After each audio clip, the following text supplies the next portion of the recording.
Hello everyone, good evening. कैसे हैं आप सभी लोग? ज़रूर बताइएगा कमेंट सेक्शन में। बहुत ज़्यादा सर्दी हो रही है दिल्ली साइड में। 2 दिन से सूरज भगवान के दर्शन बिल्कुल नहीं हुए हैं। ठंड की वजह से बुरी हालत है। आपके शहर में, आपके गांव में क्या हाल है, शेयर ज़रूर कीजिएगा। और सर्दियों में क्या क्या रेसिपीज़ बना के खा रहे हैं वो भी ज़रूर बताइएगा। और ये जो वीडियो है ये कंटिन्यू कर रही हूँ मैं, जो मेरी लास्ट वीडियो यानी आज मॉर्निंग में जो वीडियो गई है उसके बाद का ही ये डे है। तो थोड़ा सा क्लिप मैंने पहले का यहाँ पे इंक्लूड कर दिया है। आजकल पता नहीं क्या क्या हो रहा है, मैं वीडियो बनाती जाती हूँ और फिर जब लास्ट में सबको असेंबल करती हूँ तो पता चलता है कि 1.5 घंटे की फुटेज है। कितना भी छोटा करूँ उसको 40 मिनट 45 मिनट का हो जाता है। इसीलिए आजकल एक वीडियो 2 सेपरेट पार्ट्स में मैं अपलोड कर रही हूँ। तो ये उससे आगे का दिन है जो मैं भी शेयर करने वाली हूँ आपके साथ। मतलब दोपहर से लेकर रात तक का मेरा रूटीन है। तो सिद्ध को मैं ट्यूशन से लेके आ गई हूँ और ये सब सामान भी लेके आई हूँ। सिद्धार्थ का मन है अभी नाश्ते में, शाम के नाश्ते में ब्रेड पिज़्ज़ा खाने का। तो ब्रेड पिज़्ज़ा बनाने के लिए ब्रेड, चीज़ और ये डेट्स लेके आई हूँ मैं। ये डीसीडेड डेट्स हैं, इसका मतलब सीड्स नहीं है। उसके बाद गुड़ पट्टी और ये पीनट्स, हमारी पीनट्स जो हमेशा हमें चाहिए होती हैं। यस। तो आज हम शेयर करने वाले हैं ब्रेड पिज़्ज़ा की रेसिपी।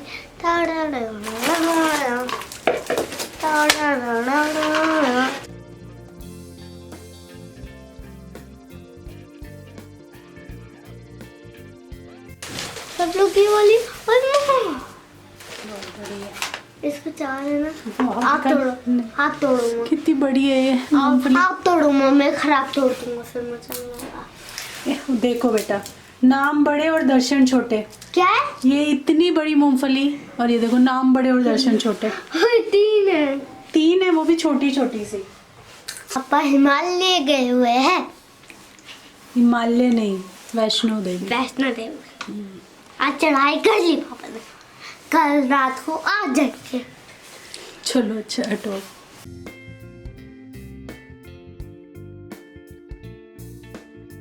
तो सिद्धार्थ के लिए मैं यहाँ पे ब्रेड पिज़्ज़ा तो नहीं, बस आपके ये चीज़ स्लाइस डाल करके उसके लिए मैं सैंडविच टाइप की बना रही हूँ। बहुत ही इजी, 2 मिनट में बनके तैयार हो जाती है। और बच्चों को जो वो चीज़ और ब्रेड खाने की क्रेविंग्स होती है ना, उनके लिए एकदम परफेक्ट सोल्यूशन है।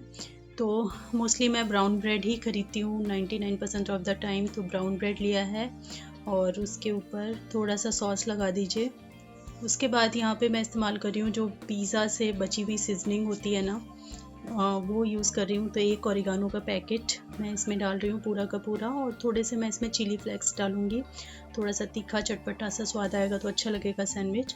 और उसके बाद मैं यहाँ पे यूज़ कर रही हूँ ये पास्ता मसाला।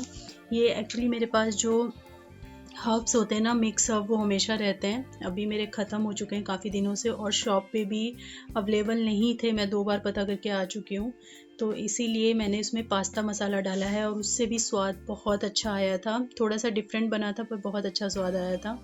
और ये यहाँ पे थोड़ा सा बटर लगा लगा के बस सेक दिया है। एकदम धीमी से, थोड़ी तेज़ बस आंच पे इनको सेकें।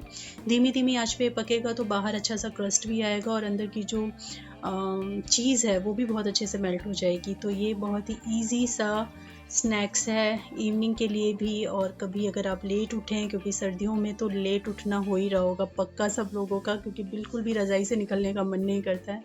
तो अगर आप इस तरीके का कुछ बच्चों को जल्दी वाले दिनों में, जिस समय लेट उठे हैं उस टाइम आप इस तरीके का कुछ स्कूल के लिए भी दे सकते हैं। हालांकि ये सैंडविच जो है गरम गरम अच्छी लगती है क्योंकि चीज़ एकदम मेल्ट हो चुकी होती है। थोड़ी ठंडी हो जाएगी तो फिर थोड़ा सा वैसा ही स्वाद आएगा। लेकिन हाँ, दे सकते हैं अगर चाहें तो। कभी जल्दी में कुछ नहीं है देने को तो ये रेसिपी ट्राई कर सकते हैं।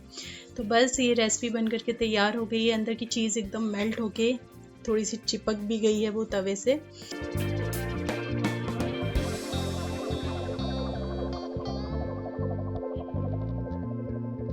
तो आज मैं गई थी सिद्ध को लाने के लिए। उसके बाद फिर मैंने दुकान से सामान ख़रीदा और जैसे ही मैं आ रही थी बाहर तो मुझे मेरी सब्सक्राइबर मिल गई वर्षा। वो हमारे घर के नियर बाय ही रहती हैं, मैं उनसे बहुत बार मिल चुकी हूँ। लेकिन आज वो मुझे अपने घर ले ही गई कॉफ़ी पिलाने के लिए। तो मैं उनके घर चली गई, हमने कॉफ़ी वगैरह पी साथ में और 2 घंटे तक हम लोग खूब गपशप करते रहे। तो कभी वो मेरे घर आई तो मैं आप लोगों से ज़रूर उनको इंट्रोड्यूस करवाऊँगी। तो गपशप करते करते काफ़ी लेट हो गया था। उसके बाद मैं घर आई हूँ, सिद्धार्थ को सैंडविच बना के दिया है और यहाँ पे ये कुछ तैयारी मैं पहले से करके रख के गई थी। तो ये आज मैं बनाने जा रही हूँ निमोना। बहुत बहुत रिक्वेस्ट कर रहे हो आप लोग, निमोना बना के दिखाइए दिखाइए। शायद उनको मेरी जो पुरानी वीडियो है वो नहीं मिली, तो आज मैं निमोना बनाने वाली हूँ, तो सोचा आप लोगों के साथ शेयर भी कर देती हूँ। मटर यहाँ पे मैंने बना के रखे हैं, सारी इस्तेमाल नहीं कर रही हूँ क्योंकि हम ही 2 लोग हैं तो थोड़ा सा ही निमोना बनेगा। तो थोड़ी मटर निकाल ली है मैंने। उधर मैंने आपको दिखाया, मैंने बथुआ सुधार करके धो करके उसको रखा हुआ है रायते के लिए। और जो आप ये बॉक्स में देख रहे हैं ये है लहसुन, हरा लहसुन, मतलब जिस तरीके से हरे प्याज आते हैं ग्रीन प्याज, उसी तरीके से हरे लहसुन भी आते हैं। तो वो अगर आप निमोना बनाते हैं ना तो लहसुन का तो इस्तेमाल उसमें ही होता है, तो वो जो लहसुन है हमारे पास वो इस्तेमाल ना करके आप हरे लहसुन अगर लेकर आते हैं तो बहुत बढ़िया बेहतरीन सा स्वाद आता है उसका। तो मटर यहाँ पे मैंने धो करके उनको पीस लिया है। मटर एकदम चटनी की तरह नहीं पीसना है, देखिए इनका टेक्सचर एकदम दरदरे से मटर पीसने हैं आपको। और मेरे जो मिक्सर ग्राइंडर है उसमें विप का एक बटन है जो एकदम आप 1 सेकंड के लिए प्रेस कर सकते हो, तो उसमें एकदम परफेक्ट दरदरे मटर पीस के तैयार होते हैं। अगर थोड़ा सा भी इसको ज़्यादा मैं ब्लेंड कर देती हूँ ना तो फिर वो चटनी जैसा टेक्सचर आता है। अब देखिएगा अभी जब मैं कढ़ाई में डालूँगी तो एकदम परफेक्ट दरदरे मटर जो है वो पीस के तैयार हुए हैं। यहाँ पे मैंने थोड़ा सा सरसों का तेल ले लिया है कढ़ाई में, इसमें डाला है जीरा। जीरा मैं हर बार नहीं डालती हूँ, आज मेरा मन कर रहा था तो मैंने डाल दिया, अदरवाइज़ मैं बिना जीरा के ही डाल देती हूँ। हींग इसमें ज़रूरी होती है तो 1 चुटकी मैंने हींग डाला है। उसके बाद मैं इसमें डालूँगी आलू, जो मैं थोड़ी देर तक भूनूँगी तेल में। ये चीज़ कम्प्लीटली ऑप्शनल है, अगर आप चाहें तो आलू डाल सकते हैं, नहीं तो आप इसको टोटली स्किप कर दीजिए। वैसे आलू डालने से बहुत अच्छा स्वाद आता है, आलू को फोड़ करके आप उसमें खाइए तो बहुत अच्छा लगता है, तो इसलिए मैंने 1 आलू डाल दिया है। और आप यहाँ पे देख सकते हैं कि कितनी दरदरी और एकदम परफेक्ट जैसी निमोना के लिए हमें चाहिए होती है मटर, वैसी पीस के तैयार हुई है। तो इसके लिए आपको मिक्सी को एकदम से मतलब पावर नहीं दे देनी है, आप कुछ कुछ सेकंड के लिए देख के बंद करते रहिए तो आपको ऐसी मटर मिलेगी। और बीच बीच में आप उसको चलाते भी रहिए, मतलब मिक्सी के अंदर ऊपर का जो है वो नीचे कर दीजिए मटर और नीचे की मटर ऊपर कर दीजिए। इस तरीके से आप बनाएंगे तो एकदम परफेक्ट आपकी मटर पिसेगी। वो पार्ट एक्चुअली मैं अच्छे से शूट करना भूल गई, पर आपको ऐसा टेक्सचर चाहिए तो आप ऐसा ही टेक्सचर बनाए तो अच्छा रहेगा। इसके बाद ये जो मटर है मैंने ऐड कर दी है और अब मटर को बहुत अच्छी तरीके से भूनना है। मटर आपको भी चिपचिपी सी दिख रही है और थोड़ी मतलब सारे दाने एक दूसरे के साथ चिपके हैं, ये सारे दाने एकदम बिखरने लगेंगे आपको, तब तक इसे भूनना है। मीडियम हाई या लो फ्लेम पे आप अपने हिसाब से सेट कर लीजिए, जिसमें आपको कंफर्टेबल लग रहा हो, जल नहीं रहा हो, आपका सामान चिपक नहीं रहा हो, उतने फ्लेम पे इसको करना है। और यहाँ पर आप देख सकते हैं कि सारे दाने सेपरेट हो गए, मतलब एक जो बिखरा बिखरा सा पन होता है ना वो इसके अंदर आना चाहिए। तो जब ये ऐसे हो जाए तो समझिए कि आपके जो मटर हैं वो बहुत अच्छे से भुन चुके हैं। अब मैंने उनका फ्लेम जो है बिल्कुल सिम पे कम कर दिया है और अब मैं इसमें डालने वाला एक मसाला प्रिपेयर कर रही हूँ, जिसे चटनी भी कहा जाता है, मसाला कह लीजिए, चटनी कह लीजिए। तो इसमें मैंने डाला है ढेर सारे धनिया के पत्ते, 1 मैंने हरी मिर्च डाली है और ये जो मैंने आपको दिखाया ये हैं हरे लहसुन। जैसे हरे प्याज आते हैं उसी तरीके से ये हरे लहसुन आते हैं। तो किसी भी साग वगैरह की जो शॉप होती है जो हरा प्याज रखता है वो हरा लहसुन भी रखता है, तो मिल जाएगा। इसका इस्तेमाल ज़रूर कीजिए निमोना में, बहुत ही अच्छा टेस्ट आएगा। उसके बाद थोड़ा सा रेड चिली का पाउडर और थोड़ा सा मैंने यहाँ पे हल्दी का पाउडर डाला है। मैं बहुत ज़्यादा निमोना में मसाले नहीं डालती हूँ, कुछ लोग जो किचन किंग मसाला है वो यूज़ करते हैं, सब्ज़ी मसाला यूज़ करते हैं, वो टोटली ऑप्शनल है। मुझे जो मटर का एक्चुअल स्वाद है वो ज़्यादा अच्छा लगता है तो मैं ज़्यादा मसाले यूज़ नहीं करती हूँ। अगर आप मसाला डालना चाहते हैं तो आप इसी स्टेज पे ये जो चटनी बनाई है आपने इसके अंदर वो मसाला डाल दीजिए। तो 1-2 चम्मच जितना आप चाहे मसाला यूज़ कर सकते हैं, ये आपके टेस्ट पे, आपकी चॉइसेस पे डिपेंड करता है। और उसके बाद ये चटनी इसमें मिला देनी है मटर में, और जैसे ही आप डालेंगे ना कढ़ाई में चटनी, आपका पूरा घर लहसुन की तड़के की खुशबू से भर जाएगा। सीरियसली बहुत अच्छी खुशबू आती है। अगर आपके घर के बाहर खुशबू जाएगी तो सबको समझ में आ जाएगा कि आप क्या बना रहे हो, इतनी बढ़िया खुशबू इसकी पूरी भर जाती है घर में। तो बस अब हमने इसमें चटनी डाली है कच्ची, तो हम इसको थोड़ी देर और भूनेंगे, कम से कम 2 से 3 मिनट मीडियम लो फ्लेम पे। और जब आपको लगे कि मसाला बहुत अच्छी तरीके से भुन चुका है, तब आप इसमें ऐड कर दीजिए पानी, जितना आपको चाहिए, जितनी कंसिस्टेंसी आपको रखनी है उसी के अकॉर्डिंग हम इसमें ऐड करेंगे पानी।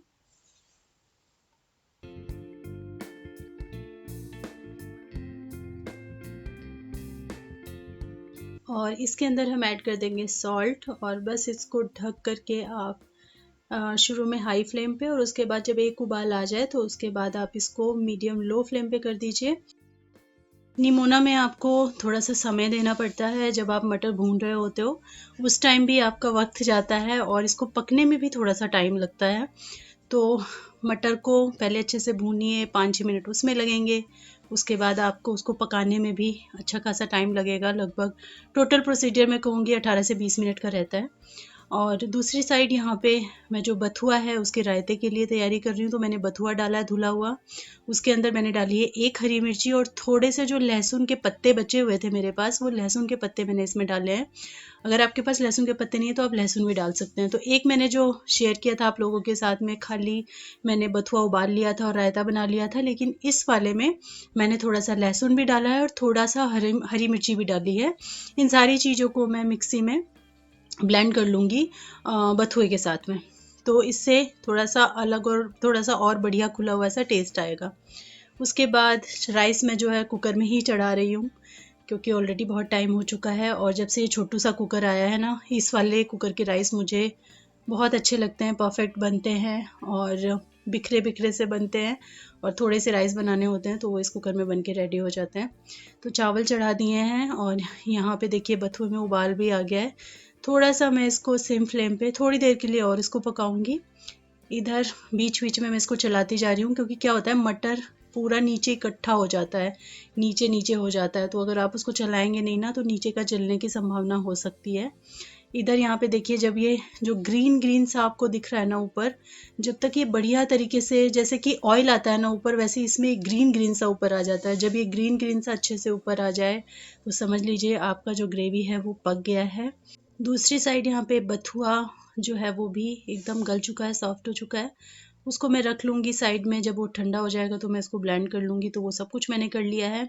मेरे पास आज दही जो है ज़्यादा नहीं था, सिर्फ इतना ही दही है जितना कटोरी में है, तो थोड़ा सा 1 चम्मच बथुआ लेके मैं बस अपने लिए रायता बनाऊँगी, और बाकी का बथुआ इसी तरीके से पीसा हुआ मैं डाल दूँगी फ्रिज के अंदर, और जब मैं कल लेके आऊँगी दही तो मैं फिर उसमें मिला करके इसका रायता बना लूँगी।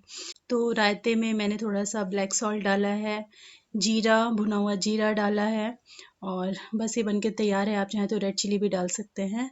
और ये यहाँ पे सबसे पहले मैं सिद्धार्थ का डिनर लगा रही हूँ, गर्मा गर्म एकदम चावल और उसके साथ निमोना। कुछ अलग ही मज़ा होता है सर्दियों में इस तरीके का खाना खाने का, मतलब जो सर्दियों का स्पेशल खाना होता है ना, उसका मज़ा ही कुछ और होता है। और इतनी सारी सब्जियां होती है ना इस मौसम में, कि सारा जो खाना है वो सब्जियों से ही स्टार्ट होता है। तो निमोना में आप ना घी डालना बिल्कुल ना भूलें, ये इतना इन्हेंस कर देता है ना आपके खाने के स्वाद को कि मैं बता नहीं सकती। निमोना में घी बहुत अच्छा लगता है। तो यहाँ पे 1 चम्मच, 1 छोटा चम्मच मैंने घी लिया है, सिद्धार्थ को दे दिया है, वो बैठ के खा रहा है, और यहाँ पे ये मेरी थाली लग गई है। मैंने भी निमोना में थोड़ा सा घी डाला है, और बस ये इंजॉय करेंगे हम अपना डिनर। तो विंटर का ये स्पेशल सा डिनर हमने खूब इंजॉय किया। होपफुली आप लोगों को ये रेसिपी पसंद आई होगी। जिन्होंने भी मुझसे निमोना की रेसिपी पूछी थी वो प्लीज़ इसको ट्राई करना और मुझे बताना कि आपको कैसा लगा। जिनके घर में निमोना नहीं बनता है वो लोग इसे ट्राई कीजिएगा, जिनके घर में बनता है वो मेरा वर्जन ट्राई करना और मुझसे शेयर ज़रूर करना। तो बस ये थी मेरी आज की वीडियो। होपफुली आप लोगों को ये वीडियो पसंद आई होगी। अगर आई है तो लाइक, शेयर, सब्सक्राइब बिल्कुल करना ना भूलें। मैं मिलती हूँ आपसे अपनी नेक्स्ट वीडियो में। तब तक के लिए thanks for watching. Take care. Bye bye.